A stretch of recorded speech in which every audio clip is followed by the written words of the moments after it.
রাজশাহী বিশ্ববিদ্যালয়ে গতকালের মারপিটের ঘটনা তদন্তে ৫ সদস্যের কমিটি গঠন করেছে বিশ্ববিদ্যালয় প্রশাসন। আটক ২ শিক্ষার্থীকে সন্ত্রাস বিরোধী আইনের মামলায় গ্রেফতার দেখানো হয়েছে। এ বিষয়ে আরও জানাতে যুক্ত হচ্ছেন সহকর্মী তারেক মাহমুদ। তারেক, ক্যাম্পাসের সার্বিক পরিস্থিতি এখন কেমন দেখতে পাচ্ছেন, আর যে গতকালের মারপিটের ঘটনা নিয়ে প্রশাসন কি বলছে একটু জানাবেন। যদি রাজশাহী বিশ্ববিদ্যালয় এখন সার্বিক পরিস্থিতি অনেকটাই শান্ত। গতকালকে যেমন উত্তপ্ত পরিস্থিতি ছিল, আজকে কিন্তু সেই উত্তপ্ত পরিস্থিতি নেই। এবং সার্বিক পরিস্থিতি সম্পর্কে জানতে রাজশাহী বিশ্ববিদ্যালয়ের প্রক্টর মাহবুবুর রহমান স্যার রয়েছেন, আমরা একটু তার কাছ থেকে জানতে চাইব। স্যার, আজকের সার্বিক পরিস্থিতি কি অবস্থা একটু জানাবেন। ধন্যবাদ। আসলে আজকের এ পর্যন্ত সকাল থেকে আমরা যেটা দেখতে পাচ্ছি যে অত্যন্ত শান্তভাবে আমাদের ক্লাস, পরীক্ষা, বিশ্ববিদ্যালয়ের স্বাভাবিক কার্যক্রম সুন্দরভাবে পরিচালিত হচ্ছে। আর স্বাভাবিকভাবে গতকালকের যে ঘটনা, সেই ঘটনার প্রেক্ষিতে একটা কনসার্ন থেকেই যায়। তো সেই কনসার্নের জায়গা থেকে আমাদের বিশ্ববিদ্যালয়ের প্রশাসনের পক্ষ থেকে যে সমস্ত প্রস্তুতি নেওয়া দরকার, সতর্কতামূলক প্রস্তুতি যে দরকার, প্রত্যেকটা জায়গায় আমরা চেষ্টা করেছি সেইটুকু রাখার।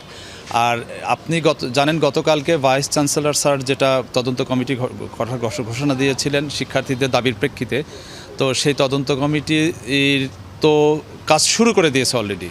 কাল রাতেই তদন্ত কমিটি গঠিত হয় এবং এই ক্ষেত্রে আমরা চাই যে প্রকৃত ঘটনাটা আমাদের সামনে আসুক। শুধু কারা মার খেয়েছে, কারা মার দিয়েছে সেটা না, এর পেছনে যদি কোনো ঘটনা থেকে থাকে সেটাও সামনে নিয়ে আসা হোক। এবং আপনি জানেন এই মুহূর্তে তদন্ত কমিটি আমাদের লাইব্রেরি পরিদর্শন করছেন, আমি দেখতে পেলাম। এবং তারা যে সেখানে শুধু লাইব্রেরি, রাকসু ভবন, লাইব্রেরি, প্রক্টর অফিস এবং রাস্তায় যে সমস্ত জায়গায় ঘটনা ঘটেছে প্রত্যেকটা জায়গায় তারা গিয়ে পুলিশ সহ আলামত সংগ্রহ করা এবং অন্যান্যদের কাছে জিজ্ঞাসাবাদের মাধ্যমে আমরা মনে করছি খুব অচিরেই তদন্ত কমিটি তাদের সুপারিশটা পেশ করবে এবং প্রকৃত ঘটনা আমাদের সামনে আসবে। তার সার্বিক পরিস্থিতি এখন পর্যন্ত আমাদের ক্যাম্পাসে অত্যন্ত স্বাভাবিক অবস্থা বিরাজ করছে। ধন্যবাদ আপনাকে।